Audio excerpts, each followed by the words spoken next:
Aling Sitang! Si Bebang! Bumili ng kape! Nasa pack! Sining maigil sa labas? Sigaw na sigaw! Aling Sitang! Si Bebang po! Ano yan, princess? Si Bebang po! Bumili ng kape! Nasa pack! Si Bebang ko! Nasa pack! Nasaan siya? Doon po! Sa tindahan ni Aling Sonia! Kawawa naman yung anak ko! Tara! Punta natin, princess! Opo! Bebang anak! Nandyan ako! Malalago talaga sa akin sumapak sa'yo! Ayun po si Bebang, Aling Sitang! Bebang! Sino nang-away sa'yo? At sino sumapak sa'yo? Mayayari siya sa akin! Ano po, Nay? Wala naman po nang-away sa akin eh! Sabi sa akin ni Princess, nasa pa ka daw? Ano pa kasing sinabi mo, Princess? Hay nako, Aling Sitang, hindi naman po kayo nakikinig eh. Ang sabi ko po, si Bebang bumili ng kape ng nasa pack. Ayun po, hawak niya yung kapeng nasa pack na binili niya. Di ba po, Nay? Pinabili niyo po ako ng kape, nakapack. Ito po ho yung binili ko. Fake news naman to si Princess. Akala ko, meron ng masama nangyari kay Bebang. Yun pala, wala. Hindi niyo lang po kasi naintindihan yung sinabi ko, Aling Sitang. Ikaw talagang princess, pinareviews mo pa si nanay. Akin na nga yung kape ko, Bebang. Eto po, Nay. Kapeng nakapak pala, akala ko nasapak. Bebang, nasa na pala yung sisiw ko, yung pinalaga ko sa'yo. Princess, may masama akong balita. Yung mga sisiw natin, wala na sila. Ano? Bakit? Pagising ko kaninang umaga, tumigas na yung mga sisiw eh. Hindi na sila humihinga. Nasaan yung sisiw ko, Bebang? Gusto ko makita. Nandun sila sa harap ng bahay. Nakalagay na sila sa lalagyan. Sisiw ko! Nasaan ka na? Princess! Sisiw! Mabuhay ka! Mahal na mahal kita! Sorry, Princess, kung pati yung sisiw mo namatay. Kasalanan mo to, Bebang. Pinabayaan mo sila. Hindi mo sila inalagaan ng mabuti. Kaya yung sisiw ko namatay. Siguro, hinapon sila ng pusa kagabi. Pati pa nga yung green at red kong sisiw eh, nawala. Baka kinain sila ng pusa. Paano yan? Wala na akong sisiw. Wala na akong alaga.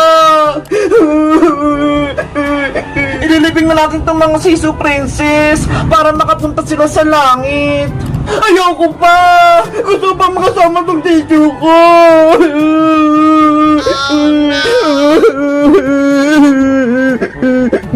Guys, kayo rin ba namatay ng alagang sisiw? Anong ginawa nyo? Nilibing nyo ba sila? Mag-comment lang kayo. Bye-bye!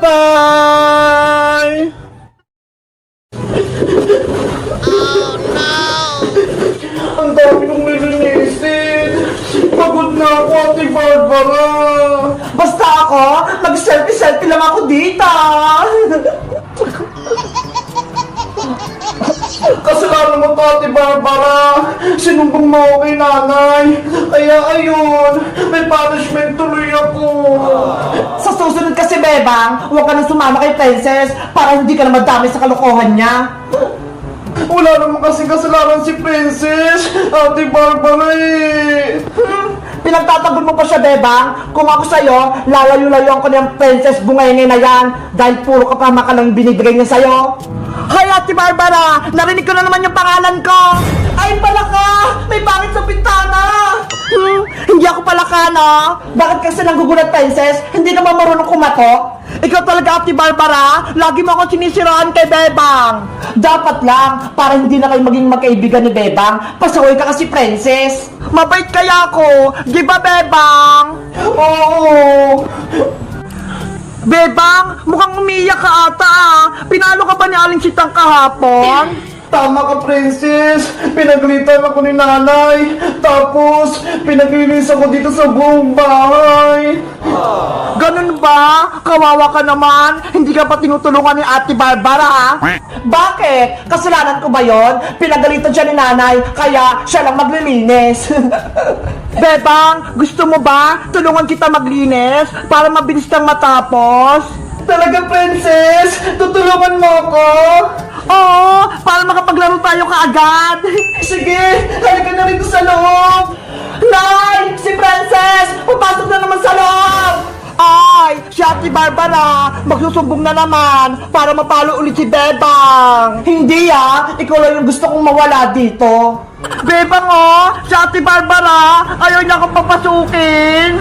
Ate Barbara, tutulungan ako ni Princess. Kaya hayaan mo na siyang pumasok dito sa bahay. Kasi naman, bita-bita na naman si Princess. Tutulungan ka pa niya? Ditulungan mo rin ako, ate, para mabilis matapos ng ginagawa ko. Kaya nga, hindi puro ka cellphone, hindi yung lagi ka nag-selfie-selfie, Ate Barbara. Sige na nga, tutulungan na rin kita, Bebang. Yay! Tutulong sa Ate Barbara. Ikaw naman pala ka, pumasok ka na nga dito. Yes! Papasok na ako sa loob. Ikaw, Princess, ikaw yung magpupunas-punas dyan sa mga lamesa, pati tong bis. At ikaw naman, Bebang, ikaw mag-map dyan lahat. At ako naman, ang magwawalis. Okay, ready na ako. Simula na Operation Linis! I-map yung sahig para kumintap. Wawalasin ko yung mga kalat para hindi magalit si nanay.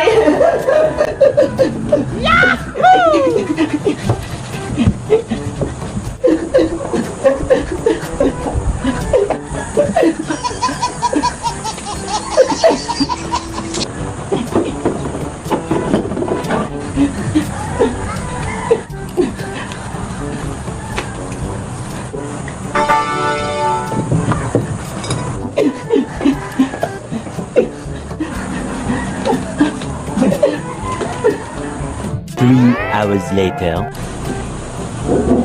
Ayan! Tapos na ako magpunat-punat! Ako din! Tapos na ako magwalis! Sa wakas! Tapos na itong gawain natin! Sabi ko sa inyo kapag nagtutulungan, mabilis matapos yung trabaho! Perfect! Ang galing nating tatlo!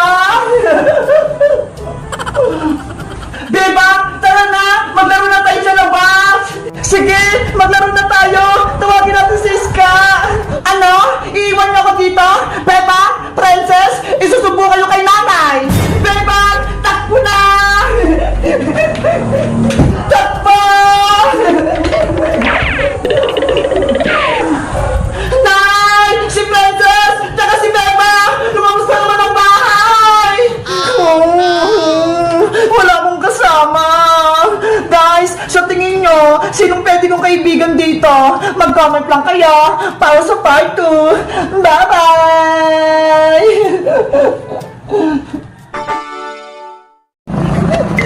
Yay! Uwian na! Sabi ni Principal, dito daw ako maglinis sa tapat ng school para hindi ako ma-extend. Dito na nga lang ako magbabalis.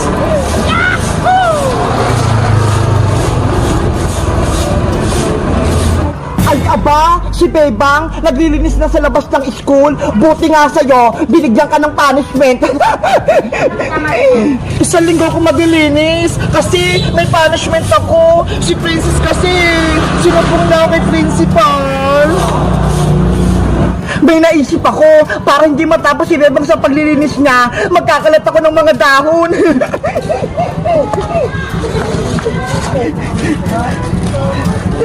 Ito yung mga dahon na ikakalat ko para marami.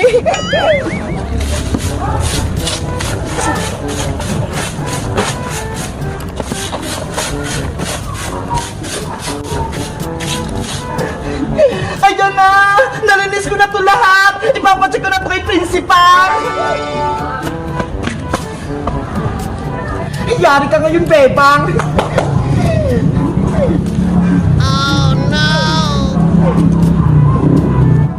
Hala! Bakit may kalat na naman doon? Wala na yun kanina Kapag nakita ni Principal na madumi itong labas sa school namin, ma-explain na si Bebang. Ano ba yan? Magwawalis na naman ako.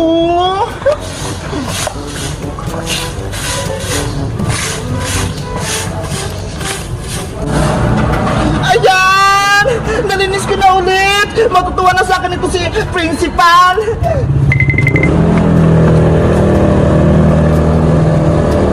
Magkakalat pa ako! naman si Bebang.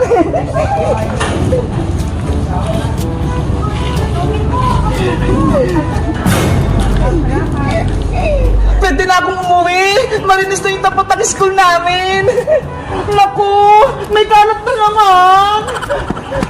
Grabe naman tukpunan ng mangga. Ang bilis maglaglag ng dahon. Mag-auris na naman tuloy ako.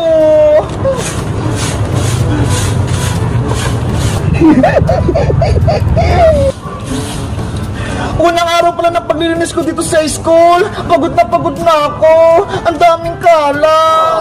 Baka mamaya, ipa-expel ako ni principal kapag nalaman niya hindi malinis tong school namin. Oh no!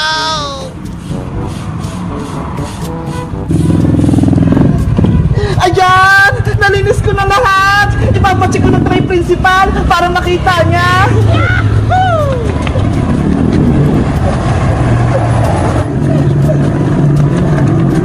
Akala mo, tapos ka na, Bebang? Pwes, ako, hindi pa ako tapos. Magkakalat pa ako.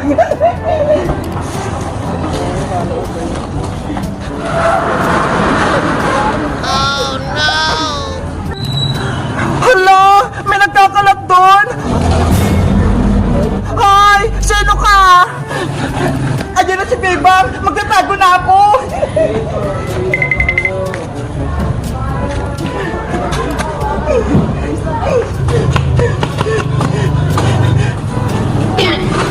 Sino nagkakalat? Kanina pa ako naglinis dito eh. Napapagod na ako. Ayos, hindi ako nakita. Ano ba yan? Ang dami na namang kalat. Guys, alam nyo ba kung sino nagkakalat dito sa nililinisan ko? Para may sigbo kayo principal, mag-comment lang kayo. Bye!